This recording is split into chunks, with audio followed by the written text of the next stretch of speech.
US President-elect Donald Trump's pledge to cooperate with Russia hits the headlines on revelations his sons held private talks on partnering with Moscow to end Syria's conflict. Violence erupts at refugee camps across Europe. Migrants set a Greek camp ablaze as they vent their fury over appalling living conditions, while immigrants in Bulgaria clash with police after their camps sealed off over health concerns. Islamic terrorists reportedly plan to attack Disneyland and the Champs Elysees Christmas market in Paris. French police reveal as the US warns citizens traveling to Europe of an increased terror threat. Plus, as the Oxford Dictionaries group declares post-truth to be its international word of 2016, we look at some other linguistic trends from this year.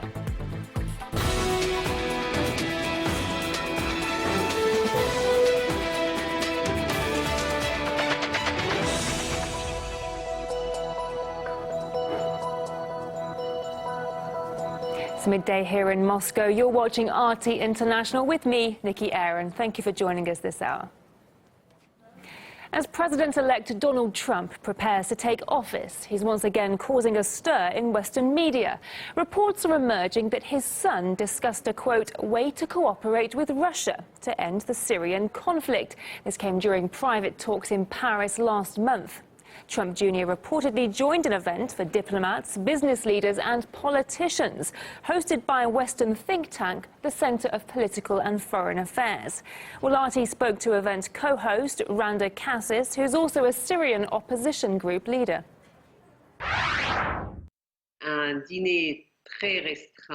I had a chance to talk to Donald Jr. at a dinner. We discussed Syria and exchanged some ideas on how to find a political solution and reach agreements between Russia and the US over the issue. It seemed to me that Mr. Trump Jr. was pragmatic enough and can evaluate the complexity of the Syrian conflict. It's good that he is aware of the fact that we cannot have a political solution without an agreement with Russia. We need to start a real political process and an agreement between the US and Russia. Unfortunately, the Obama administration has always led a double game. Even when Kerry was willing to separate the armed but so-called moderate opposition from the extremist insurgents, even when he was agreeing with Russia and with us to separate the opposition, he wasn't doing anything when he came back home. We need to get real. Bashar Assad is not the main problem at the moment. The main thing is how we can begin the real changes to the system and the regime. We don't know all of the people who will be in the US administration, but I'm hopeful, because some of them want to destroy Islamism like we do. Disclosure of October's negotiations in Paris has strengthened expectations that the new US administration will side with Moscow in the conflict. It's something Trump has hinted at on numerous occasions during his election campaign.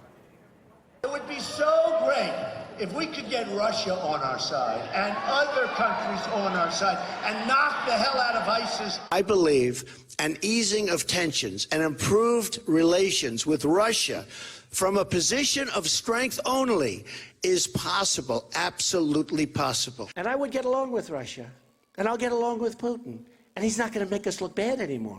But we're going to get along. Russia doesn't like ISIS any better than we do. Wouldn't it be nice if we actually got along with Russia and you could knock them out together? Wouldn't that be a good thing, as opposed to, tough talk? With Trump winning the keys to the White House, many wonder whether he'll actually carry out his ambitious campaign promises, not least to mend relations with Moscow over the Syrian crisis and agree on a joint campaign against Islamic State in the region. Well, my colleague Rory Souchet discussed what changes the Trump administration can bring to end the conflict in Syria. There's reports about this meeting between his son and figures who have been in contact, at least with the Russian government, certainly indicate that there will be a radical change of policy compared to the outgoing Obama administration, which, of course, since the start of the conflict in Syria, has been a staunch supporter of various opposition groups. The Obama administration was basically supporting any militant group that was willing to overthrow the country. current Syrian government. Of course, up until now, the Obama administration continues to insist that there is no future for Bashar al-Assad as president. We know Trump is putting together the new team to pursue this new course. He has named the new U.S. ambassador to the UN, South Carolina Governor Nikki Haley. Now, you would also expect her to take a different stance as opposed to the outgoing Samantha Power. Reasonable to expect that this blame game against Russia at the UN Security Council may now be coming to an end.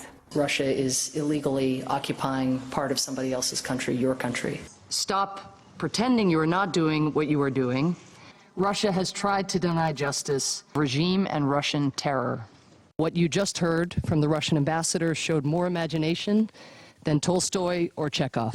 You cannot carry out a massive military offensive and say you are for peace. That might work on Russia today.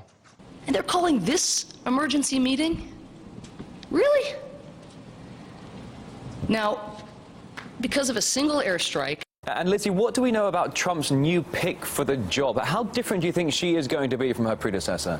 Well, Nikki Haley is a 44-year-old governor for South Carolina. She was, in fact, a strong critic of Trump during the election campaign, which caused some eyebrows to be raised when he picked her as the new representative for the U.S. in the United Nations. She has very little foreign policy experience. However, Trump has called her a proven deal maker. And so there is some expectation that she will find common ground with Russia. When we look at how the rest of his team is shaping up and how that's going to affect the incoming administration's policy on Syria, still a lot of uncertainty. For example, when we look at the appointment for National Security Advisor General Michael Flynn, we know that for some time Flynn has been arguing that the United States and Russia should join forces to fight ISIS. He's been saying that the United States' sole focus should be on fighting ISIS instead of attacking the Russian President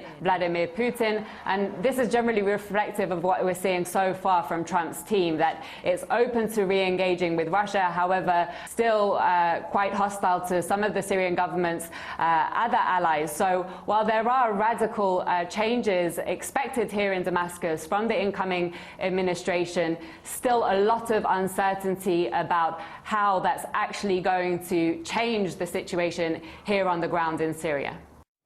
However, many have been expressing discontent with Trump's election win.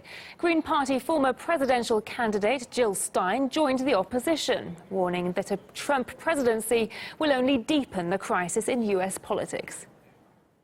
We do not consent to empire, to endless war, to the offshoring of our jobs, to the downward pressure on our wages, to health care and education that are putting everyone into debt, a generation locked into debt. In fact, we're saying we do not consent, and simply because we have a new authoritarian president is not reason for us to be quiet. In fact, this is more reason than ever for us to stand up. So this is about us, realizing that we are in the target hairs. We are the only ones who are going to save us. It's time for us to stand up, to be seen and be heard, in particular to protect really vulnerable brothers and sisters right now, from the indigenous people fighting at Standing Rock, who are fighting for us all, to the immigrants who are in the target hairs.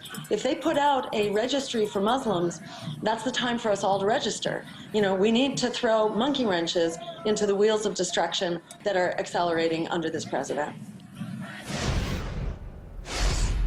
In the aftermath of media coverage of the US presidential election campaign and Britain's vote to quit the EU, the Oxford Dictionaries groups declared post-truth to be its international word of the year. Let's have a look at some of the other linguistic trends from 2016.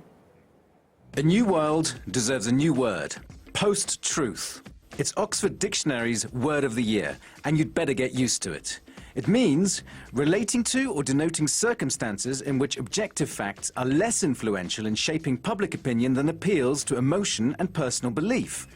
Basically, emotion beats truth. Here's an example. Unprecedented bombing. Look what they've been doing to eastern Aleppo. Hundreds of people were killed. Many have called it genocide. These children are too young to know what it really feels like to be safe. Pulling at your heartstrings rather than explaining a complex reality is what post-truth journalism seems to be about. Most journalists that work in the corporate media don't have any resources to do any kind of investigation, and in fact don't want to do any investigation. They'd rather echo the lies of politicians as if they were the truth. And this has got us into situations like Libya, like Iraq, like Afghanistan, and is likely to get us even more engrossed in the quagmire that is Libya. Is Syria. So we've destroyed countries based on lies. Another new concept that's being used to describe our new reality is filter bubble. You can become trapped in one by social media, when algorithms selectively guess what information you'd like to see. But there are also way bigger bubbles than Facebook ones. Take the bubble the majority of US politicians, media outlets and pollsters got themselves stuck in during the presidential election campaign. The idea of a Trump victory had got completely filtered out. Of course they all thought Clinton would win. Which Republican candidate has the best chance of winning the general election? Right now, Donald Trump.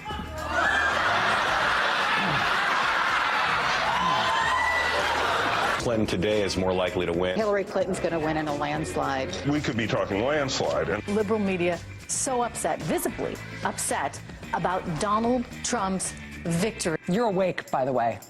You're not having a terrible, terrible dream. Also, you're not dead and you haven't gone to hell.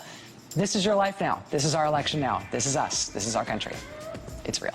What if there was a place where the unthinkable didn't happen and life could continue for progressive Americans just as before? Now there is. Welcome to The Bubble. The Bubble is a planned community of like-minded freethinkers, and no one else. Well, not everyone got stuck in that bubble, and some of them got their own word too. Putinite. That's the label now slapped on anyone who dares suggest that cooperation with Russia actually makes sense. Among those branded Putinites are the American Green Party's Jill Stein and Donald Trump. I know the word is meant in a negative way, but I think it is a word that challenges political correctness, because for many people in the West, Putin is an icon of being against the establishment.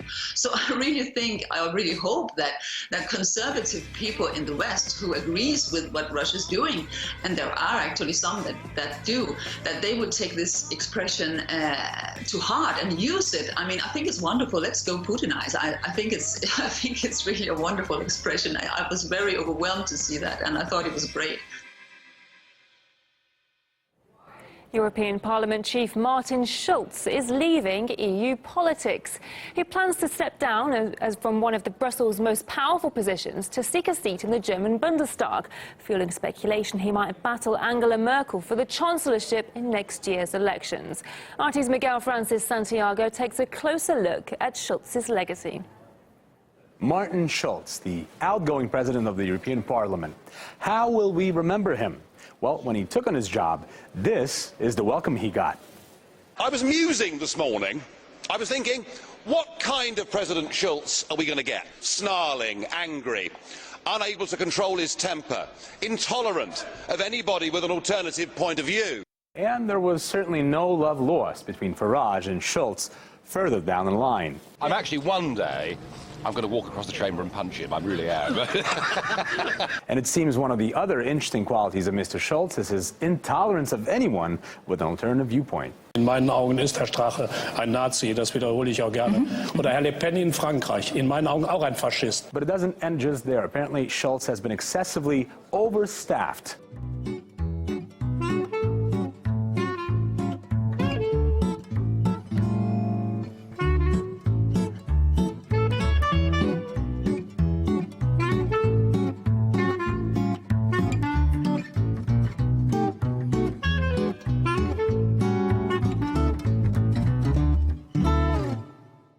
And of course, we can't forget Mr. Schulz's attitude towards President-elect Donald Trump. This was his attitude before the U.S. elections. You'll have an obviously irresponsible man sitting in a position that requires the utmost sense of responsibility. Trump is not just a problem for the EU, but for the whole world. But here's Mr. Schulz right after the U.S. elections. I congratulate the newly elected President of the United States, Donald Trump, the freely elected President of The United States deserves the full respect of the institutions of the European Union. And what about good old Russia? It is completely unacceptable that a permanent member of the Security Council of the United Nations breaks international rules, and therefore the sanctions were well justified. And let's not miss Mr. Schultz's view of himself, of course. He believes he represents 754 MEPs who, remember, did not elect him. Was repräsentieren Sie? Wer hat Sie gewählt, Herr Schulz? 60 Abgeordnete haben Sie gewählt. Wir haben 300.000 Leute gewählt. And you know what's the most exciting thing about Martin Schulz? He wants to be Germany's next chancellor. Well, alles gut, alles klar, Germany, but looks like you're in for a ride. Miguel Francis Santiago, RT. This is RT International. More news still to come after this short break.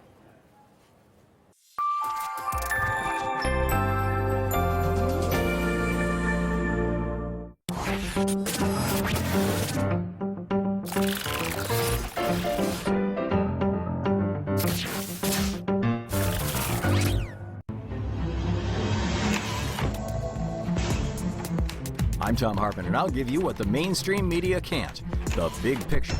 There's been no charges filed in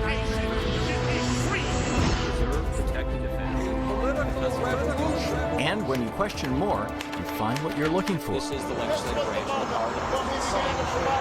of We'll go deeper, investigate, and debate, all so you can get the big picture. Here's what people have been saying about Redacted tonight. Give it to us. Redacted is full-on awesome. The only show I go out of my way to watch every week. It really packs a punch. Lee Camp is the John Oliver of RT America. They do have the same accent. Hey, we are apparently better than boobs. Nothing's better than boobs. You see, people you've never heard of love Redacted tonight. The president of the World Bank, though, hates it. Well, he doesn't really have any taste. Seriously, he sent us an email.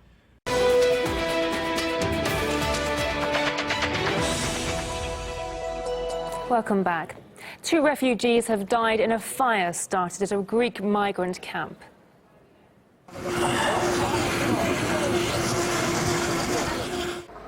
Immigrants sparked the blaze in protest at living conditions on the facility on the island of Lesbos. Firefighters have been tackling the flames, which also injured 2 other migrants and caused major damage to the site. It's thought refugees' anger was fueled by the deaths of a mother and her child in a gas explosion at the camp prior to the fire. Elsewhere in Europe, refugees at a migrant camp in Bulgaria have clashed with police, setting the premises on fire and damaging the facility, as well as throwing stones at officers.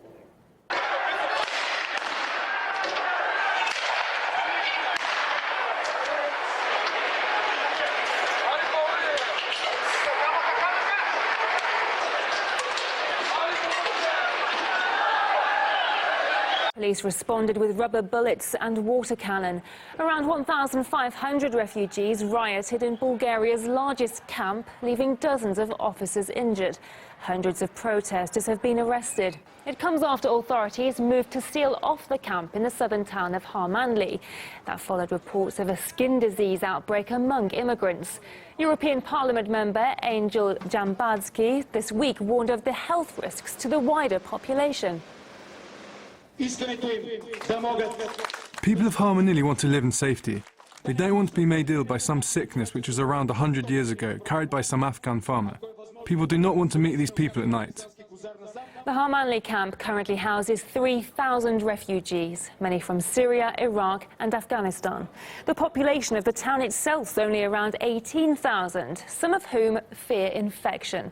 According to the Medical Academy and the capital Sofia, the migrants may be carrying viruses and diseases such as smallpox. Smallpox is described as an acute contagious disease. Around a third of those who catch it die. Up to 500 million people are said to have died from the disease in the 20th century. Yet, back in 1979, it was declared eradicated. Local paramedics who checked the camp insist there's no risk of further serious outbreaks of disease on the site. We spoke to Joaquin Flores, the editor-in-chief of the Independent Journalists Association for Peace. He warns that since Bulgaria is not the final destination for many migrants, these health fears are a threat to Europe as a whole. One of the problems has been in any number of countries, not excluding Bulgaria, where you've had refugee camps, is that individuals will decide to leave and not come back, and they will try to integrate into a population, or they'll try to get to their goal destination. Bulgaria is not where they want to wind up. And so what was happening is that while you have the majority of folks waiting for legal documentation, waiting lists and time frames and things like this, other individuals have decided to leave the camps on their own, not to return and simply find their own way, perhaps in a destination country like Germany or France, Belgium, etc. So this is what we are seeing, and probably why those in charge of running the camps have decided, apparently arbitrarily, from what we can see so far, to declare this a medical or health-based quarantine. As Europeans get ready for the festive Christmas period, it appears attending the many planned festivals and fairs may not be safe. French police have revealed that detained members of an ISIL terror cell were reportedly looking to strike Disneyland Paris, as well as the capital's Christmas markets. RT's Polly Boyker has more on this. Traditional Christmas markets in Europe have some pretty staple ingredients. The music, all the gifts you can buy, the mulled wine, the food, and of course the holiday spirit. If you mix them all together, you've got a recipe for some pretty big crowds. Intelligence agencies in Europe are saying that because of the continued threat of terror in Europe, this year Christmassy events are going to be more dangerous than ever. Earlier this week, French authorities foiled an ISIL-linked terror plot in Strasbourg, the French city that's home to one of the most famous Christmas markets in Europe. Police across Europe are on high alert. In Britain, domestic intelligence agency MI5 says the threat of international terrorism remains severe. Add to that the US government's latest travel advice to its citizens. It tells Americans to exercise caution at holiday events and outdoor markets in Europe, and cites credible information that ISIL and Al-Qaeda continue to plan terrorist attacks on the continent, especially during the holiday season. In fact, according to State Department advice to its citizens, countries such as Morocco, Egypt, Western Sahara, Jordan and Bolivia are all safer than Europe. Can you name some countries that you think the US thinks is safer to go on holiday to than here? Probably Australia. Yeah, I'd say Australia. That's all I can really think of. Maybe Japan? I can't think of anywhere that's safer than the UK and Europe. Switzerland. Canada. Canada. Australia, New Zealand. Scotland. Well, that's not a different country. Okay, well. Denmark. Denmark. Okay, Yeah. I'll show you the results. So these are US travel warnings mapped out. Yellow is us and Europe, you know, we're on alert. Green is safer. So what's the green there? That would be Egypt. And do you find it surprising? Yeah, definitely. You know, they have like all of Europe. Yeah, I wasn't expecting that. But Sierra Leone, Morocco, all green. Yeah, surprising. For like all of this part, like Africa and everything. Yeah, and like South India. America, Argentina. Like, yes, it is surprising. Remember the story of the Grinch who stole Christmas?